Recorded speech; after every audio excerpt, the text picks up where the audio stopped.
У 1316 годзе памёр вялікі князь літоўскі Віцень. З ім разам сышлі ў нябыт рэшткавай праявы ваеннай палітыкі. Баявыя здабычы і палонныя яшчэ заставаліся вялікай спакусай для вайскоўцаў вялікага князя, але яны ўжо не былі галоўнай мэтай. Месца ў дынастыі ў пачатку 14 стагоддзя пакуль яшчэ вызначала не роднасная блізкасць, але заваяваны ў бітвах і на палітычнай арэне аўтарытэт. У 1316 годзе вялікакняскі пасад пасля смерці Віценя атрымаў у спадчыну Гедымін. Ёсць некалькі тэорый аб тым, кім даводзіўся Гедымін Віценю. Доўгі час лічылася, што Гедымін быў сынам Віценя. Гэтая тэорыя засноўвалася на шматлікіх летапісах і хроніках, якія былі напісаны значна пазней уладарыня Гедыміна. Аднак у 19 стагоддзе быў знойдзены ліст за 1323 год, у якім рыжскі магістрат называў Гедыміна малодшым братам Віценя. Вядомы прыблізны год нараджэння Гедыміна, каля 1275. Калі яму было каля 40 гадоў, яго аднагалосна абралі і ўзвялі на вялікае княжанне. Першым, з чым сутыкнуўся Гедымін, гэта быў рэгулярны напад Тэўтонскага ордэна на межы вялікага княства літоўскага. Разважаючы аб абароне яшчэ невялікай краіны ў надзеі спыніць набегі крыжакоў, Гедымін паставіў перад сабой мэту стварыць магутную абарончую лінію. Няхай і слабое, але княства размяшчала людскімі і матэрыяльнымі рэсурсамі для ўвасаблення гэтага цяжкога плану. Князь загадаў пачаць будаўніцтва каменных замкаў у Гародні, Лідзе, Крэві, Мядзелі і Вільні. З усіх канцоў краіны збіралі будаўнікоў, княжыя цівуны заганялі людзей насыпаць валы і капаць равы, цягаць камні і закладваць сцены абарончых збудаванняў. Недахоп гістарычных крыніц ранняга перыяду жыцця Гедыміна цалкам папаўняецца рамантызаванымі легендамі. Яшчэ да ўкняжэння Гедыміна з яго папярэднікам Віценем, паводле легенды, здарылася цікавая падзея. Палюючы ў лесе, князь Віцень пачуў у кустах дзіцячы плач. Ён сышоў з каня, накіраваўся да кустоў і там знайшоў кошык, у якім плакала немаўля. Дзіцяня забралі і выхавалі як паганскага жраца. Хлопчыку далі імя Ліздзейка. Пасля ён усюды суправаджаў Гедыміна, тлумачыў яго сны, прадказваў лёс і маліўся паганскім багам. Шмат гадоў працы Гедымін адправіўся на паляванне. Падчас свайго блукання па лясах ён убачыў на гары вялізнага тура. Паляванне для князя скончылася паспяхова. Ён высачыў звера і забіў яго. Аднак вяртацца дадому ўжо было цёмна, і са сваёй світай ён размясціўся ў лагу. І вось ноччу бачыць ён сон. На гары стаіць жалезны вялікі воўк, і рыканне яго падобна на рыканне 100 ваўкоў. Гедымін ачуўся ад свайго сну і паспяшаўся знайсці Ліздзейку. Выслухаўшы сон, вярхоўны жрэц сказаў: «Княжа, воўк вялікі жалезны азначае, горад сталовы тут будзе, а што ў ім усярэдзіне равуць, то слава яго будзе славіцца на ўвесь свет». На наступны дзень Гедзімін загадаў сваім людзям закласці 2 замкі, верхні і ніжні, якім пазней даў назву Вільня.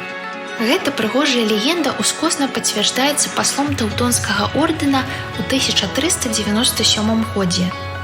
У сваім дзённіку ён пісаў, што сон пра ваўка убачыў сам Ліздзейка, які расказаў пра яго вялікаму князю. Несумненна тое, што сама замкавая гара і нават горад існавалі задаўга да таго, як Гедымін прыйшоў да ўлады. За легендай аб горадзе хавалася прагматычнасць вялікага князя. Мясцовасць была добра ўмацаванай і размяшчалася ў глыбіні рачнога і азёрнага краю, сярод узгоркаў, глухіх лясоў і дрыгвы. Гэтыя перашкоды маглі стрымаць небяспечнага ворага. Гедымін разумеў, што перамагчы Тэўтонскі ордэн толькі сілай было немагчыма. Яшчэ пры жыцці папярэдніх Гедыміна, князь Віцень, абяцаў прыняць каталіцкую веру і распаўсюдзіць яе па ўсім вялікім княстве літоўскім. Аднак далучэнне ўсё новых і новых тэрыторый на ўсходзе княства рабілі гэтую мэту няпростай. Бясконцыя напады тэўтонцаў на землі вялікага княства ўзмацнялі сярод эліты нянавісць да каталіцкай веры. Акрамя гэтага, установа праваслаўнай мітраполіі змушала кожнага з уладароў вялікага княства улічваць і гэтае адгалінаванне хрысціянства. Да таго ж у краіне панавала паганства. Віцень паспрабаваў вырашыць узніклую праблему. Па яго загадзе ў Наваградку быў узведзены касцёл. Князь планаваў вырашыць праблему прадстаўлення канцэсіі каталіцкім місіям. Аднак гэта не ўваходзіла ў інтарэсы тэўтонскага ордэна, таму ў 1314 годзе ім быў здзейснены спусташальны напад на каталіцкую святыню, а касцёл быў разбураны. Гэта паставіла пад удар і без таго хісткія адносіны з каталіцкай царквой. Деструктыўная дзейнасць ордэна замінала асцярожнаму збліжэнню вялікіх князёў з каталіцтвам, аднак давала іхняй дыпламатыі цудоўныя аргументы, якія чакалі свайго часу. Палітыка крыжакоў дала магчымасць рыжанам заявіць перад папай рымскім аб тым, што яны клапоцяцца аб далучэнні вялікага княства да каталіцтва. Адначасова з гэтым крыжовыя паходы з дазволу каталіцкага касцёла на тэрыторыю княства пераставалі быць зручнымі, бо княства паступова зацвярджалася на міжнароднай палітычнай арэне і пачало праяўляць свой аўтарытэт. У 1317 годзе папа Ян XXII даслаў Едыміну ліст з настойлівай парадай прыняць хрышчэнне. Аднак Едымін марудзіў з адказам, паколькі голад і няўраджай у княстве, а таксама пастаянныя набегі ворагаў маглі спракаваць сярод мясцовай эліты ўсплеск абурэння з нагоды звароту каталіцтва. У 1320 годзе тэўтонцы зноў уступілі на землі Жмудзі. Ордэн настойліва імкнуўся заваяваць яе, каб аб'яднаць свае прускія і лівонскія землі. Адбылася крывавая бітва паміж войскам Едыміна і крыжакамі. Па выніку гэтай бітвы быў забіты маршалак ордэна Генрых фон Плоцкі, 29 рыцараў і 220 жаўнераў. Нечаканая перамога вялікага княства супраць добра падрыхтаваных рыцараў была з'явай нязвыклай. Ацаніўшы сітуацыю, Едымін вырашыў ею скарыстацца. У Вільні быў пабудаваны францысканскі і дамініканскі касцёлы. У краіну прыбывалі ўсё больш каталіцкіх манахаў, частка з іх пачала працаваць пісарамі вялікага князя. Пры неабходнасці іх запрашалі да ўладара. У 1322 годзе да Едыміна прыбылі пасланцы з Рыгі. Яны разгарнулі шырокую дыпламатычную барацьбу супраць ордэна і супраць яго экспансіі. Ужо ў канцы года Едымін адправіў ліст папе рымскаму. Папе Яну Едымін, кароль літвінаў і многіх іншых русінаў. Наш папярэднік кароль Міндоўг з усім каралеўствам прыняў хрысціянскую веру, але з-за абуральных несправядлівасцяў і шматлікіх здрад братоў тэўтонскага ордэна усе адступіліся ад веры. Таксама папярэднік наш, кароль Віцень, накіраваў пасланне з просьбай даслаць яму 2 братоў ордэна мінарытаў, даючы ім месца і пабудаваную царкву. Даведаўшыся пра гэта, браты прускія тэўтонскага ордэна паслалі акруговымі шляхамі атрад і спалілі гэтую царкву. Яны захопліваюць спадароў архібіскупаў і біскупаў і клерыкаў, спусташаюць землі. Мы старанна молімся, каб вы звярнулі ўвагу на наша бядотнае становішча, паколькі мы гатовы, як і іншыя хрысціянскія каралі, прыняць каталіцкую веру. Толькі б нас ні ў чым не ўціскалі названыя каты, а менавіта магістры і браты. З ліста было зразумела, што Едымін і яго княства жадаюць прыняць каталіцкую веру, але яны павінны абараняцца ад крыжакоў, зацікаўленых не ў хрышчэнні паганаў, а ў заваёве краіны. Гэты ліст пасланнік Гедыміна павёз у Рыгу, аднак па дарозе быў перахоплены крыжакамі. Прадбачачы, што Гедымін можа даслаць ліст паўторна, крыжакі дазволілі пасланцу ісці далей, аднак знішчылі княскую пячатку. У такім выглядзе ліст дасягнуў папы, выклікаўшы яго пэўныя сумневы. У Яна 22 былі падставы не верыць Гедыміну. Апошні быў уладаром заўзятых ідалапаклоннікаў і рэлігійных адшчапенцаў. Аднак гэтыя сумневы дапамог развеяць рыжскі архіепіскоп, які схаваўся ад крыжакоў у Авіньёне. Ён неадкладна паведаміў Гедыміну аб тым, што папа атрымаў ліст, і гэта натхніла князя на дальнейшыя дыпламатычныя дзеянні. Гедымін аб'яўляў аб міры і льготных умовах гандлю. Акрамя гэтага, ён напісаў пасланні гарадам Готланда, а таксама дамініканскім і францысканскім правінцыям Саксоніі. Паслядоўнасць складання і дасылкі лістоў раскрывае знешнюю палітычную праграму Гедыміна. Ён інфармаваў аб узвядзенні касцёлаў і прасіў забяспечыць іх місіянерамі. Адмысловае месца займала запрашэнне рыцарам, купцам, рамеснікам і сялянам прыбыць і пасяліцца ў Вялікім княстве літоўскім. Гедымін абяцаў даць магдыбургскае права і вызваліць купцоў ад мыта.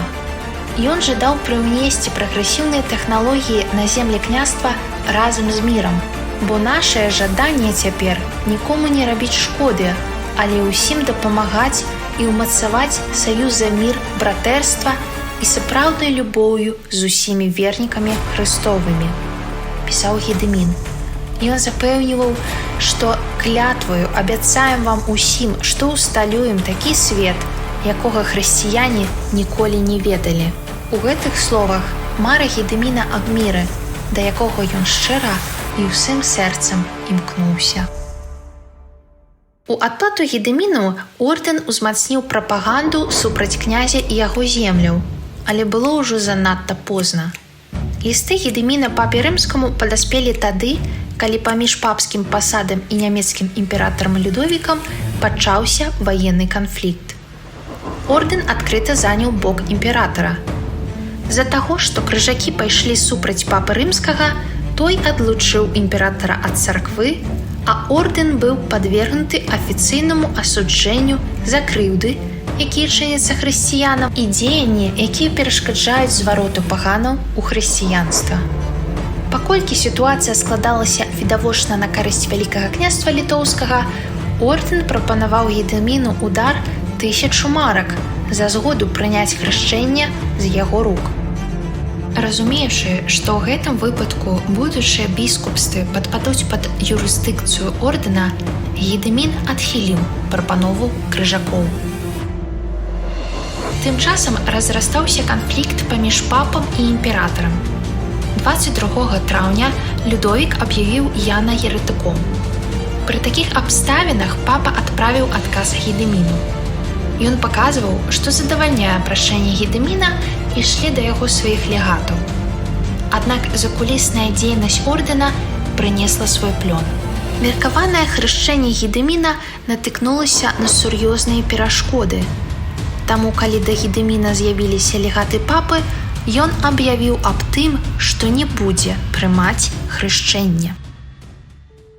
Неўзабаве легатам удалося даведацца, што змяніць рашэнне Гедыміна прымусілі пагрозы з боку паганаў і праваслаўных, інспіраваныя крыжакамі, і што ён надзвычай аб гэтым шкадуе. Аднак дзейнасці каталіцкіх місіянераў у княстве вялікі князь не перашкаджае. Легаты добра зразумелі становішча, у якім апынуўся князь.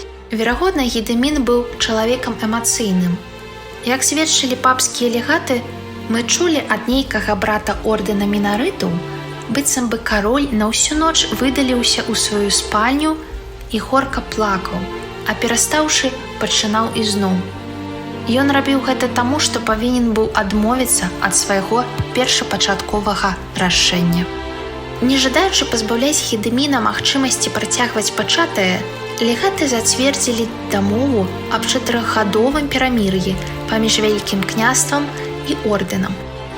На жаль, дыпламатычная акцыя Гедыміна не дасягнула галоўнай мэты – прыняцця каталіцтва, але прынесла пэўныя вынікі.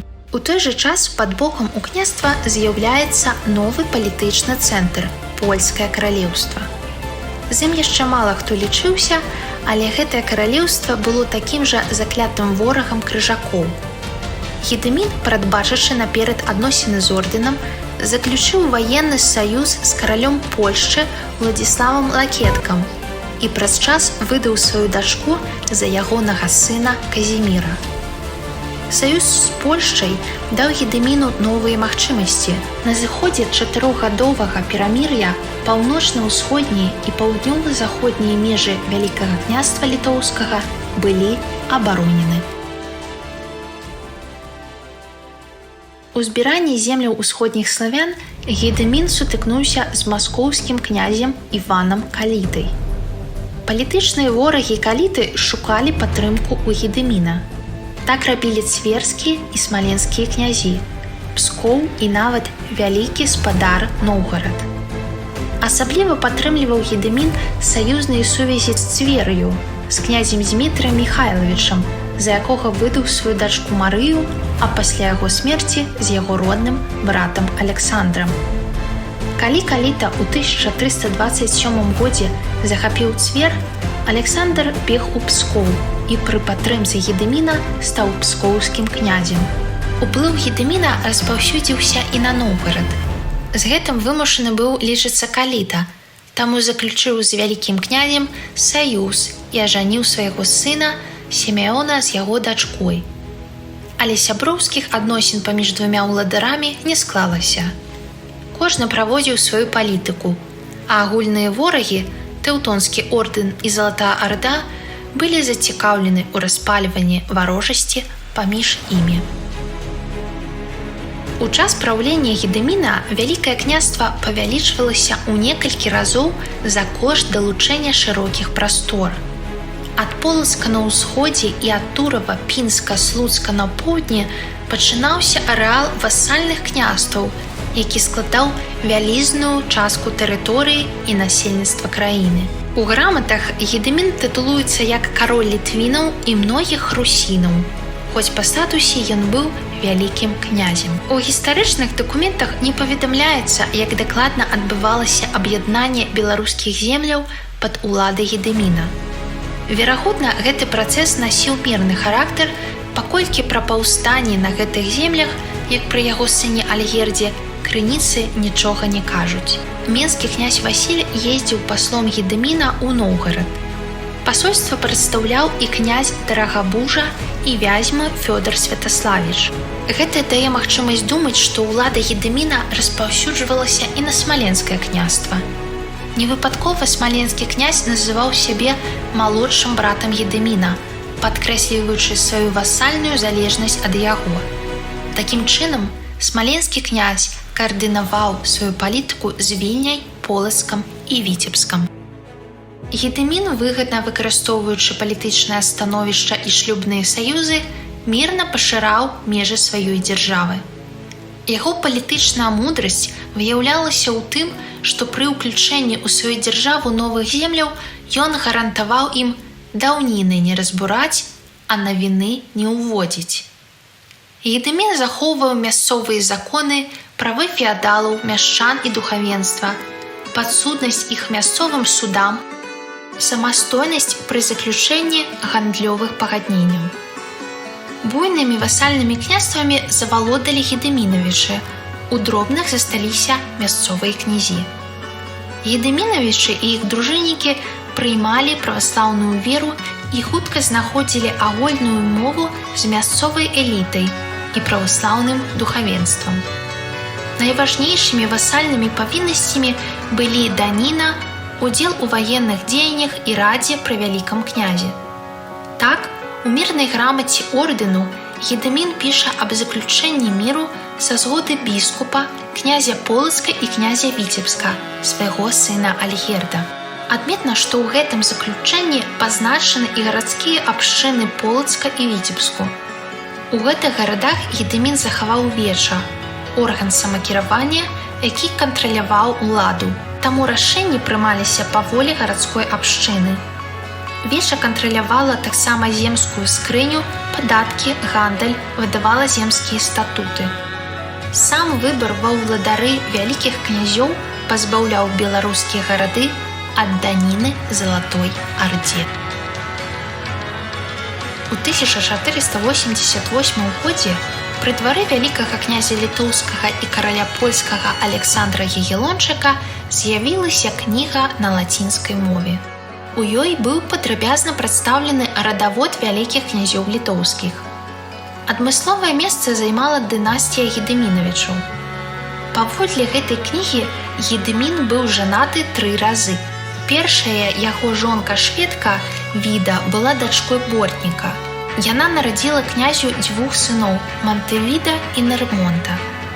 Паводле кнігі імя Мантывід азначае святло Віды, а Нарымонт азначае канец святла, бо падчас радзін Нарымонта Віда памёрла. Наступнай жонкай Гедыміна была смаленская князёўна Вольга.